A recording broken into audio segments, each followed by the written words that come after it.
Hey guys, so my name is Jenny and welcome back to another video about debating. So as long as I can remember, I did make a video about debating a couple of weeks ago, and since then I haven't actually produced any other video about debating yet, and today I come back with the episode number 2 of the debating series.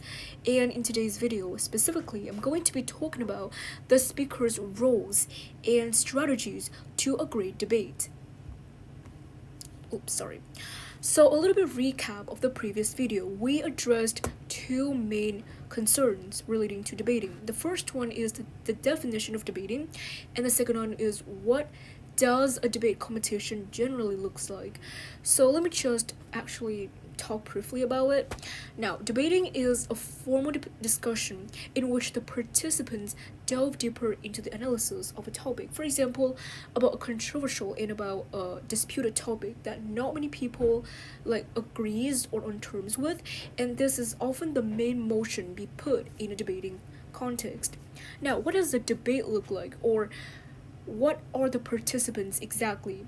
So in general, a debate is composed of two major teams, each having three speakers, the affirmative and the negative team. Of course, it is just a general situation of debating. It ranges widely from different contests and from different regions in which you participate debating in. Some teams have four speakers, have five speakers, or some even individuals debating with each other. So you have to pay attention to which format is used in your own debating contest.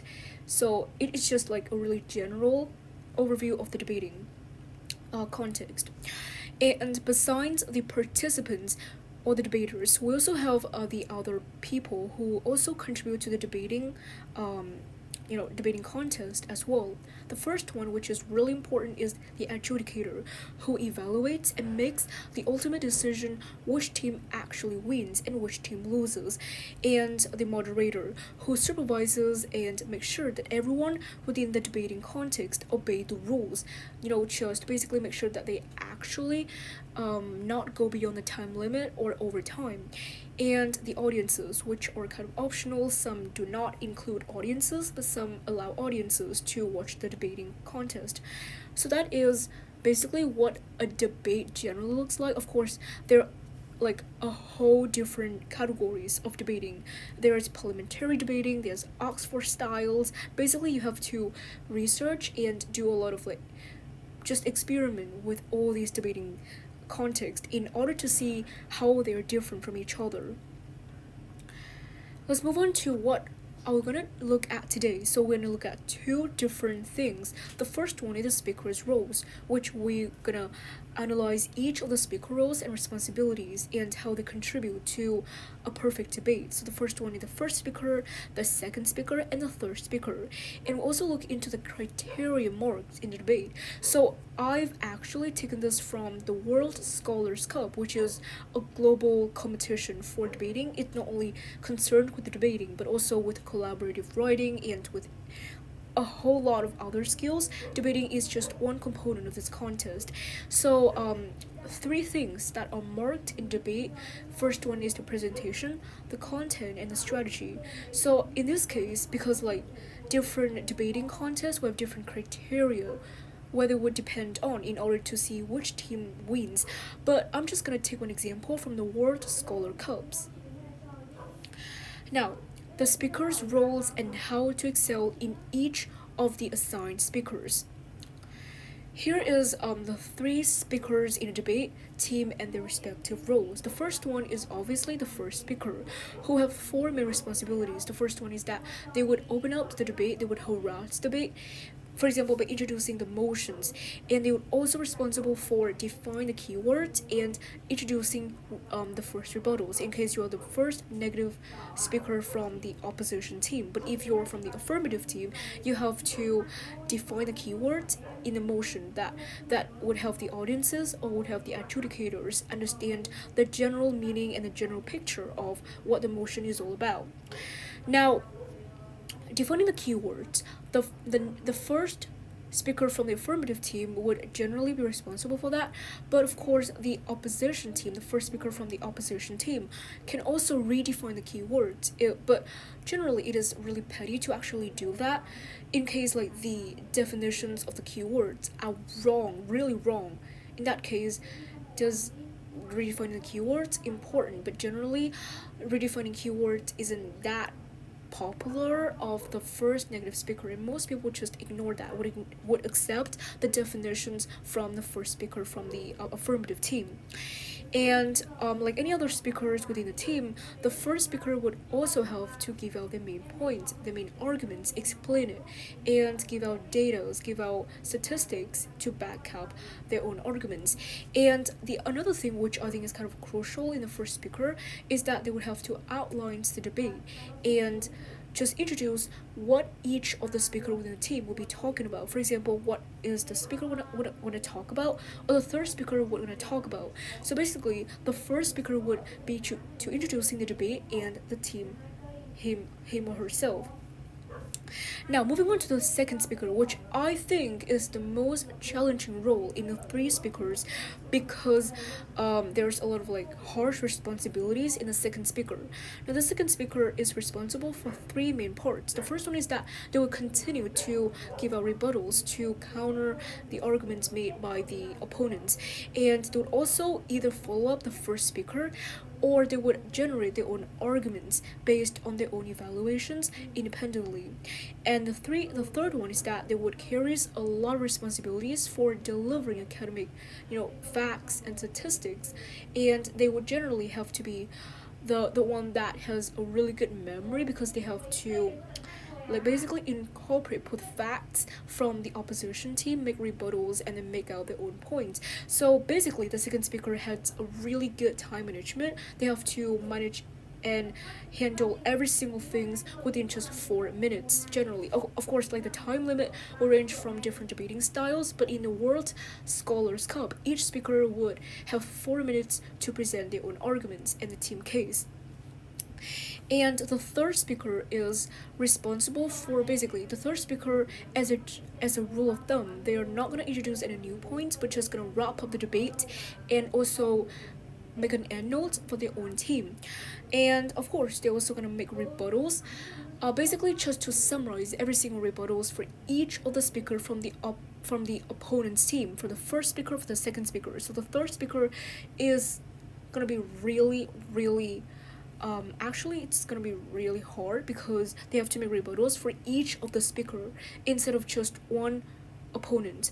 And they also have to leave an impression, because the third speaker is gonna be the final person to give out rebuttals or to give out arguments. So they have to actually convince the adjudicators that their team would win by making an impression, by actually doing something that is emotional, that stir up the emotions and convince the adjudicators to vote for their motion or vote for the side. So that's basically what general picture of each speakers is going to be about and the respective roles. Let's move on to an ideal debate performance, which we're going to touch upon some criteria and some kind of like some rules that the adjudicators would align with in order to judge a debate. So here is a mind map that I've just created for each of the criteria. The first one is presentation, in which basically means how you deliver your speech with conviction, whether or not you actually make eye contact, you deliver your speech with, with how your tone looks like or how your voice looks like. First one, so presentation, we divided that into two main categories. The first one is verbal. Verbal basically means that the thing that you directly express and exude out to the audiences and to the adjudicators, like your voice, your tone. Basically, you have to pace yourself. You should not like either speak too fast or speak too slow. If you're speaking too fast, the adjudicators and the audiences and the opponent team would have a very hard time to catch up with what you're talking about. So your tone should be just really balanced out. It should be neither too slow or too fast, so that everyone can grasp and comprehend and just basically follow up with your speed. And then there's also a very crucial aspect of the presentation criteria, which is a non-verbal aspect, which means that the eye contacts you make with the audiences and how you use your body languages and how you use your body gestures to emphasize your points and to take that to your own advantage. So basically, it means you're not verbally making it direct, but you use like eye contact and you use hand gestures to express yourself more emphatically. And then moving on to the content criteria, which is basically what should be included in a debate or in a performance more particularly. The first one is obviously the cornerstone of any debate, the logical arguments. So your arguments have to be logical, because if it is not logical, then it's going to be flawed, and the opponent's team would easily detect the flaws and they would take that out to be the rebuttals, and your team would lose high marks for that. So you have to pay attention that your arguments are logically sound, and especially it has to be recent, it has to be like trustworthy and factual as well. You just not made up your own argument, you have to base that on evidence and on facts that have been published by credible sources. The second one, which is how to back up your arguments, which is that you have to use a wide variety of scientific and academic statistics or examples. So one thing that you have to pay attention to is that you have to use academic and trustworthy, basically authentic scientific resources. You cannot use resources that are not trustworthy, that are not kind of like they're not examined, or facts that haven't been proved, haven't been scientifically evaluated or approved of. So you have to pay real attention to that. And also just toss into your debate performance a little bit of emotions and passions, because if you're able to show how passionate and how emotional you feel with the debating, not too much though, not too much to the point that you're being aggressive or you're being like over dramatic, just a little bit of emotions will make your speech less robotic and more lively, and you're able to catch the audience's attentions if you're able to speak with an emotional tone, not too emotional. Pay attention to that. And then the third one, which is the strategy that you've used in order to secure the top scores in a debate performance. Basically, you have to be polite, you have to showcase that you are a decent human being within a debating competition. You have to be courteous to both the opponents and your adjudicators. You cannot just insult, or you cannot make rude remarks to them. And of course, in any debating skill, in any debating context, teamwork is required, because you have to discuss with the teammates in order to make sure that everyone is ready for debating. So teamwork is definitely important, because you have to like discuss and make discussions. Just basically, you guys have to work together in order to bring out the best debate performance. And remember that you are here to address the judges, not the opponents. So instead of attacking the opponents, you have to face up with the adjudicators and address them with conviction. And of course, you have to pay attention to the feedback. So in the World Scholar Cup in particular, you're allowed to give feedback, or you're obligated to give feedback for your opponent's team for 90 seconds. So basically, you point out what they are strong at, you compliment their strengths, and you also incorporate really tactfully, okay, their weaknesses and what points you think that they should have improved on. And you also should pay attention to the feedback that you've received from the other opponent, because they is the person to identify your weaknesses and which aspect you are doing terrible at. So that is the criteria. And now some extra tips I would like to give you guys before ending my presentation. So I have 7 tips. The first one is that you should watch some debate simulations or recorded videos on YouTube, so you get the hang of what debating looks really like in a competition.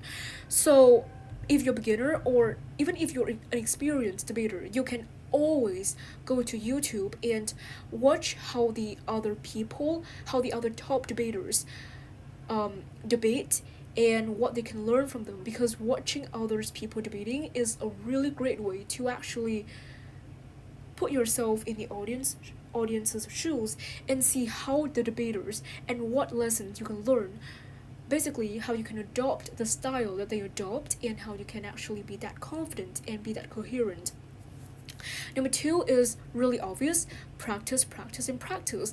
Because if you enter debating without practicing and without preparation beforehand, you're not going to perform to your fullest ability. So you have to practice really hard before the debating leading up to your competition, by either teaming up with your teammates and they basically you have some debate practices with other people who also participate in the same contest, so that you guys can actually familiarize and you guys get the hang of what debating is gonna look like when you enter the debating. You're not gonna feel intimidated by the whole new environment too. And the third one is that you have to get familiarized with the debate format used specifically in your contest. Why? Because there's a whole lot. There's like a wide variety of different debate formats, and you have to basically go to the website or go to like ask that organizers that organize the debating contest and ask them specifically what debate format is going to be adopted on that contest, because there's going to be a lot of debating formats you have to pay attention to, and each of them would differ from each other, so you have to pay attention to that in case you're not going to get confused or get extremely frightened if the debate formats turn out to be completely different from the one that you have already practiced. So really pay attention to that. The fourth one is that start building up your confidence by participating in front of your families, in front of your friends, and gradually just increase the difficulty to to a whole lot of the audiences. Why is that important? Because debating requires really high skill and competency in confidence in the way that you deliver and express yourself. So being confident just really help you to gain an edge over the competitors, because if you are able to basically speak with conviction and with sharp confidence, you're gonna make a very good impression on the audiences that you're the person who's comfortable at speaking in front of the public, which is a really crucial aspect of debating itself, because you have to debate in front of the whole audiences, which requires confidence, obviously. The fifth one is that expand your general knowledge, because you've never known which topic is going to be thrown into the debate contest. You have to be prepared. You have to gain knowledge every single day by watching videos on YouTube, by reading more books, by reading articles, by catching up with the global news, because debating is generally relating to the to what's going on with the world, which topic is people talking about every single day. So you have to pay attention and be well informed to your environment and to the resources. The sixth one is to sharpen your rebutting skills. I think the rebutting skills is one of the hardest thing to improve on. Even experienced debaters sometimes have troubles with coming up with rebuttals to counterattack the opponents. So definitely rebutting skills have to be learned through constant practice, and you have to critically thinking about the matter and just basically to identify the flaws and the imperfections within the opponent's arguments. For example, whether or not the facts are true or not, you have to just double check the facts and see, and just basically if the facts turns out to be invalid, you can actually take that and nullify the entire debate's performance. So rebutting skills is really hard to improve on, but it's not impossible. You can actually learn more about that by watching videos on YouTube about how to improve rebutting skills. And the seventh one is to work on taking notes during a debate, because taking notes is an imperative skill that you need to actually master before any debate match. Because if you are able to take notes directly when the opponents are giving the arguments, it's going to be such a real blessing, a lifesaver. When later on you present your own arguments, you can give reference to that later on if you want to address the other's opponent's arguments, instead of just generally or really generically says that the other team says. You can say that, so the point made by the other team is blah blah blah. You give the specific point that has been given out by the other team. So definitely really important. And here are some YouTube videos that you can watch. First, either or you can type on the keywords WSC debate showcase, which there's going to be a bunch of videos of people recording the debating events, and it's really fun and it's really educational to watch people present the arguments on stage. And you also can adopt a note-taking style in debating, which has been adopted by a lot of debaters, which is flowing. So I will link some videos on the description box below in case you're curious and want to learn more about that. So yeah, that's that. And thank you so much for watching to the very end. Hopefully you've learned something new about debating, and I'll see you in the next video. Bye!